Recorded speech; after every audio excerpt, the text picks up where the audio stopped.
É com muita alegria que anunciamos o entrevistado de hoje, o escritor e economista Oswaldo Corrêa da Costa. E vamos conversar sobre vinho. Ele, diretamente de Portugal, onde mora com a família, e eu daqui de Florianópolis, dos estúdios do programa Estado de Excelência. Mas antes de falar sobre o vinho, vamos conhecer um pouco a trajetória do nosso convidado.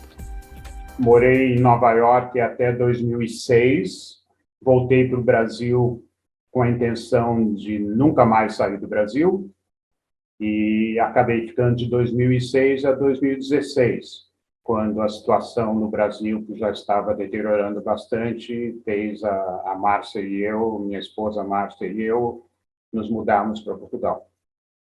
Então, basicamente foi Estados Unidos, a minha vida quase que inteira até 2006, Brasil durante 10 anos, e aí Europa provavelmente vai ser o resto da vida. Nascido na cidade do Rio de Janeiro, Oswaldo é bisneto do poeta maranhense Raimundo Corrêa, um dos fundadores da Academia Brasileira de Letras e filho e neto de diplomatas. O meu pai foi Sérgio Corrêa da Costa, ele foi diplomata no Brasil, foi historiador, escreveu vários livros sobre Pedro I e escreveu um livro muito interessante sobre as palavras que atravessam fronteiras e que existem em várias línguas. Ele foi embaixador do Brasil em Londres, em Nova York, nas Nações Unidas e em Washington, para os próprios Estados Unidos, então foi um embaixador com postos muito importantes e uma pessoa maravilhosa. O meu avô foi, do lado materno, foi Oswaldo Aranha, que foi ministro das Relações Exteriores e ministro do Trabalho, ministro da Justiça do Getúlio, foi mão direita do Getúlio, e foi quase que o maior, eu diria que foi o maior responsável pelo Brasil entrar na Segunda Guerra Mundial no lado dos aliados, porque o Dutra e o Góes Monteiro e os outros generais admiravam o Eixo, né, que era uma máquina de guerra, e enquanto que meu avô tendo sido embaixador em Washington e era amigo do Roosevelt, defendia que o Brasil entrasse no lado dos aliados. E o Getúlio sempre em cima do muro, né, porque o Getúlio era super raposa, esperto, e ele ficou jogando os dois lados um contra o outro, até que ele viu que os ventos estavam soprando a favor dos aliados, aí ele finalmente conseguiu. E mais tarde, meu avô foi presidente da uma Assembleia Especial das Nações Unidas que votou a partilha da Palestina, que criou um Estado judeu e um Estado palestino. Oswaldo Corrêa da Costa foi executivo do mercado financeiro nos Estados Unidos, onde atuou em grandes corporações. Uma delas foi o Republic National Bank, hoje HSBC. E eu adorava trabalhar nesse banco, eu me sentia muito bem. E, na realidade, a minha ideia era trabalhar nesse banco o suficiente para poder voltar para o Brasil e tentar arranjar financiamento para um projeto que eu tinha de fazer um museu de arte contemporânea brasileira no Cais do Porto do Rio de Janeiro. Mas aí, com o passar dos anos, a atividade bancária foi tomando conta da minha vida e esse sonho meio que foi esmaecendo, assim. E como nasceu o interesse do economista pela arte? Meu interesse por arte começou, talvez, quando eu era adolescente. Eu li uma biografia do Michelangelo, fiquei interessado no Michelangelo, comecei a ir a museus e ver todos os artistas da época do Michelangelo. Aí eu comecei a olhar os livros da minha irmã, que ela tinha muitos livros de arte em casa. Aí, com 18 anos, eu adquiri uma peça, uma gravura do Man Ray, e aí, efetivamente, comecei a colecionar arte com 18 anos e vou fazer 68 anos daqui a um ano, então daqui a pouco vou fazer 50 anos de colecionismo. E quando começou a paixão pelo vinho, Oswaldo? Começou com algumas situações meio aleatórias, assim, com 20 anos de idade, 30 anos de idade, eu poderia estar jantando com os meus pais ou com um padrinho, com alguém da família, e eu não sabia nada sobre vinho e me davam um pouco de vinho e eu achava gostoso, assim, mas às vezes eu achava gostoso, às vezes eu não achava gostoso. Quando eu ia jantar com a minha esposa, me davam aquela carta babilônica de vinho e eu não tinha a menor ideia de como escolher. Então, eu fui fazer um curso, eu estava morando em Nova York na época, e eu fiz um curso no Windows on the World, que é o restaurante famoso que tinha no alto das Torres Gêmeas, que foi derrubado, né? Mas, enfim, isso já é 1995, eu fiz um curso lá com um professor excelente chamado Kevin Israeli, que ele era muito divertido e ele tornou muito simples a divisão do mundo nos diferentes países que produziam, as diferentes uvas, os diferentes tipos de vinho. E, enfim, isso começou a me dar uma base. E aí eu descobri um vinho que eu adorava, que era um Saint-Emilion, 1997, Chateau Bardot. Eu comprei algumas garrafas, estava uma delícia em 98, quando ele foi lançado, continuou delicioso em 99, aí lá pelo ano 2000 ele parou de ser bom. Eu não entendi como é que é possível que um vinho que está tão gostoso durante 2 anos, de repente não vira bom. Aí eu procurei na internet e vi que existiam grupos de conversa, de discussão sobre vinhos, e um deles meio que me chamou a atenção. Eu entrei, virei sócio desse fórum e entrei e perguntei: aconteceu isso comigo, gostava desse vinho e de repente não gosto mais. Aí as pessoas responderam: o vinho deve ter fechado, deve ter entrado no dump phase, que é a fase muda, né? Nossa, fase muda, existe isso? Existe sim. E, na sequência, o Oswaldo apresentou um panorama dos vinhos pelo mundo. Existem lugares onde o clima é inóspito e tem lugares onde o clima ajuda muito. O melhor vinho é o vinho feito em clima inóspito, em clima marginal, em clima onde a uva tem que lutar desesperadamente para amadurecer naquele ano. Porque isso força as raízes a descer mais fundo e o vinho tem muita acidez natural. Se você faz vinho numa região onde tem muito sol, muita água por irrigação ou por outros motivos, as raízes viram preguiçosas, não descem muito, as uvas são muito maduras, muito cheias de açúcar e os vinhos não têm suficiente acidez. Então, eu diria que é um problema sério em muitos lugares do Novo Mundo, por exemplo, na Califórnia, Napa Valley é muito quente, então eu acho uma região problemática. Agora, Sonoma, que fica um pouco mais para cima, é mais frio e faz vinhos que me agradam mais. Em Portugal, o Douro é uma região muito quente e o Alentejo é uma região muito quente. Então, eles não têm dificuldade nenhuma em produzir grandes quantidades de vinho de mesa praticamente todos os anos. Mas são vinhos de mesa que, como os de Napa Valley, também tendem a carecer de acidez natural. Agora, os vinhos que eu acho mais interessantes em Portugal, que seriam Dão, Bairrada e a região de Lisboa, sendo que a região de Lisboa não tem quase tradição, mas é um berço agora de vinhos naturais, são regiões onde o clima é muito mais difícil, muito mais complicado, é muito mais difícil você todo ano produzir vinho e gera, portanto, vinhos com mais caráter.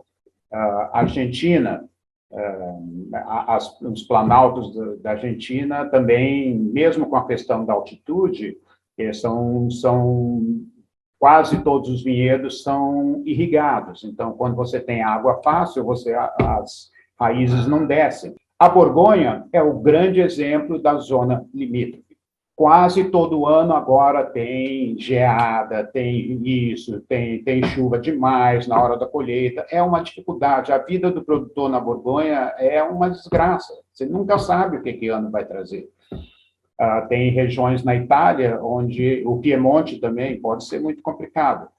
E enquanto que mais para o sul, Sicília, por exemplo, região de Nápoles, tem sol abundante lá. Então é muito fácil fazer vinho. Austrália, Nova Zelândia são países com muito sol também, climas semiáridos.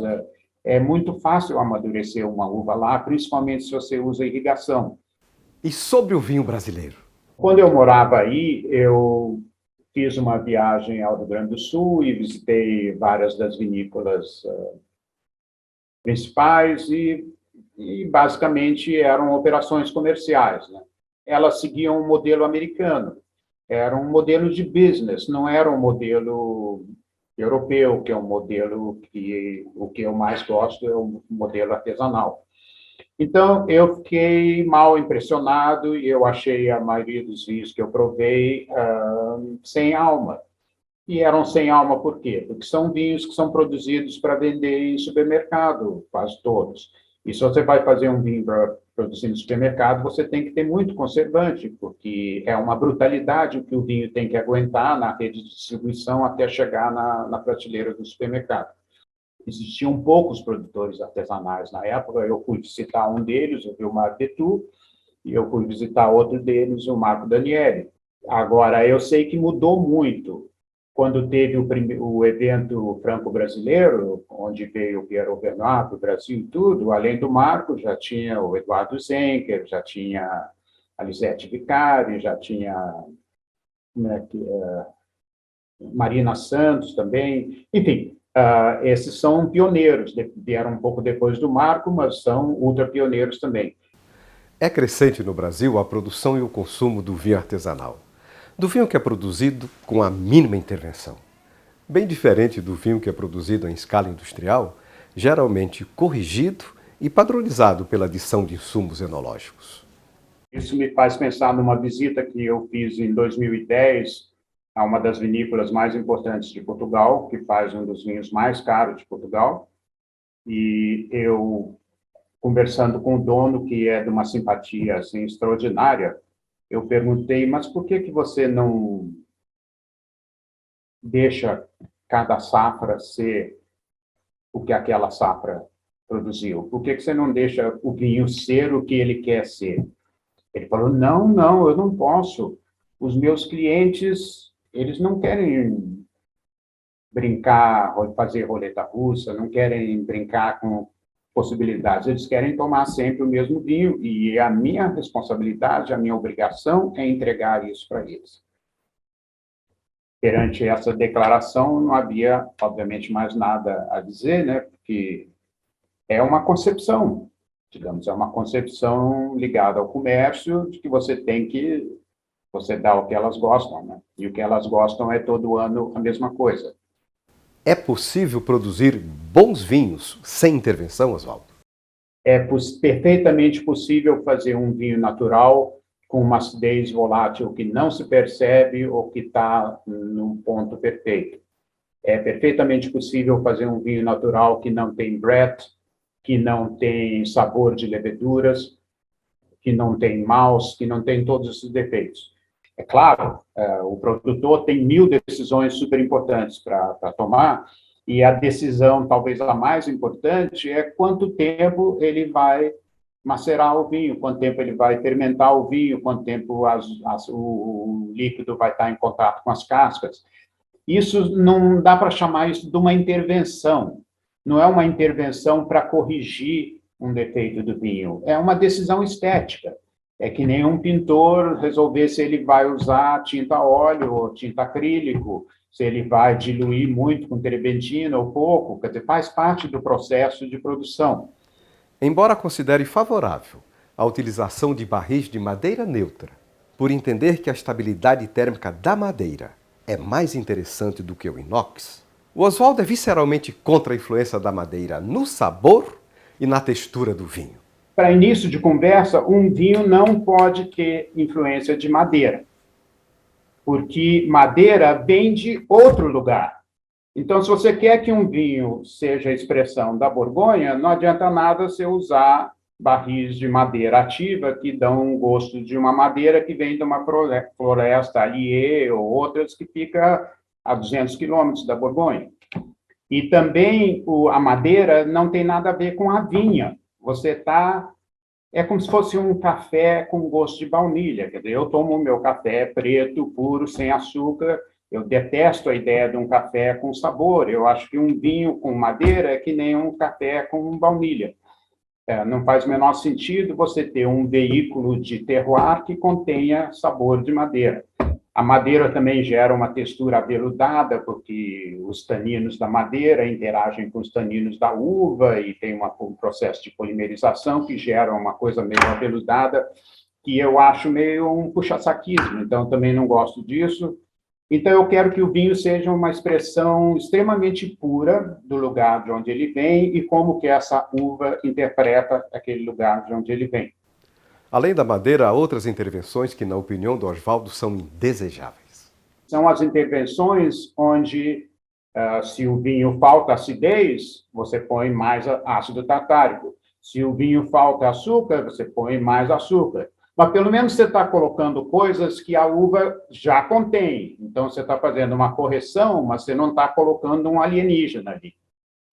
Então, sim, eu sou contra esse tipo de intervenção. As que eu considero as piores são a chaptalização, que é adicionar açúcar. Existe uma possível justificativa para a chaptalização, que é prolongar a fermentação, porque isso agrega complexidade.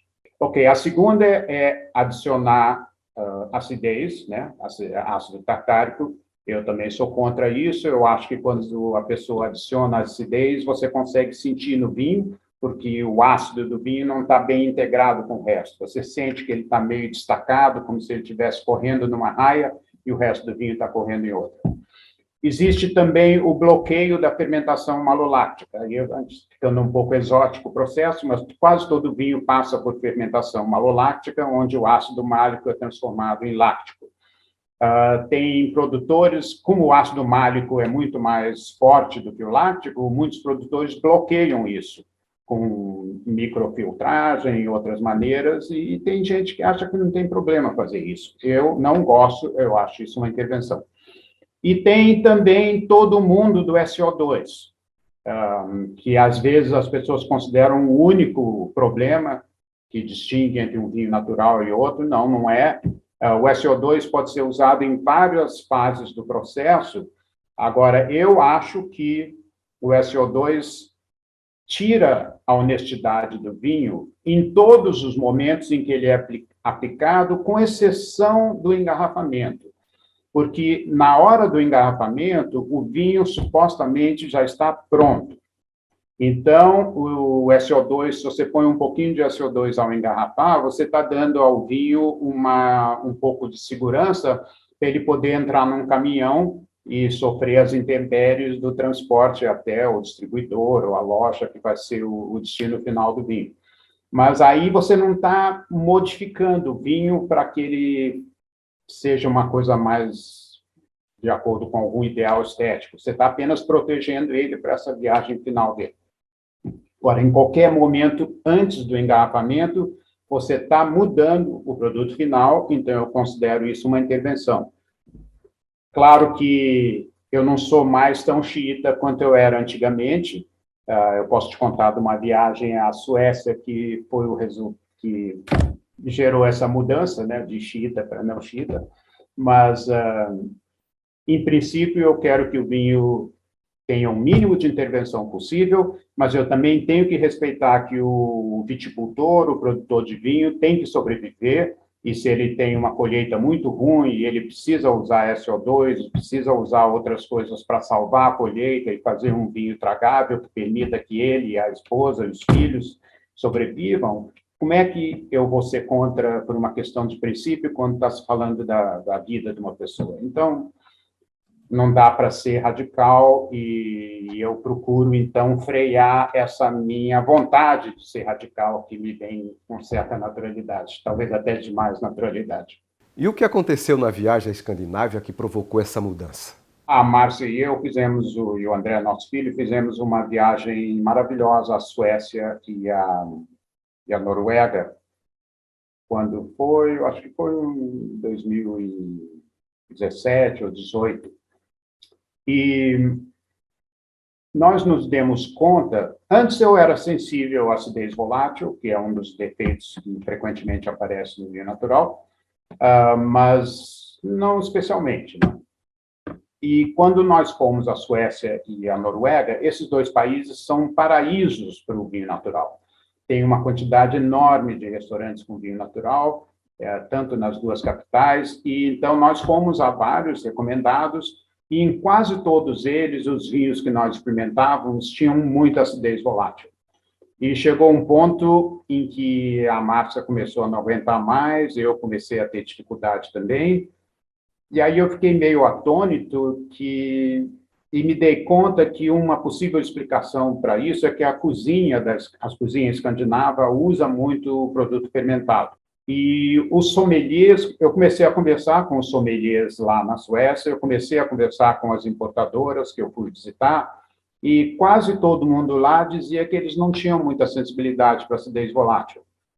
Eu me dei conta que aí eu comecei a ler algumas entrevistas com produtores franceses que diziam que eles iam fazer feiras na Escandinávia e se o pessoal chegava e cheirava o vinho e não sentia nenhum defeito, dizia, você deve ter usado SO2. Ou seja, se o vinho não é defeituoso, é porque a pessoa fez alguma correção.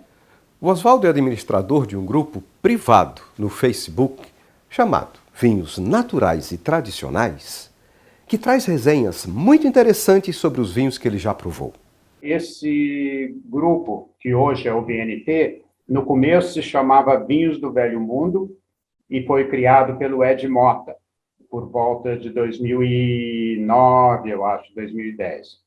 Eu entrei para esse grupo e fiquei muito contente lá de conhecer o Ed, de conhecer várias outras pessoas.